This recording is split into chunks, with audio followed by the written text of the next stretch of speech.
Have you ever tried cutting a bolt like this to length without either ruining the threads on the metal vise or the wooden jaws in your wooden vise? I'm Jim Heavey, and here's a tip from Wood Magazine on how you can use just a simple block of wood and a hacksaw to make the perfect cut without hurting anything.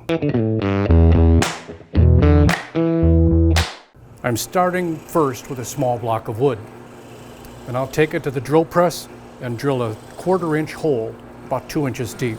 That's the size of the bolt I'm planning on cutting. Then on the bandsaw, I'm cutting a straight line through the middle of that bolt back about 2 inches.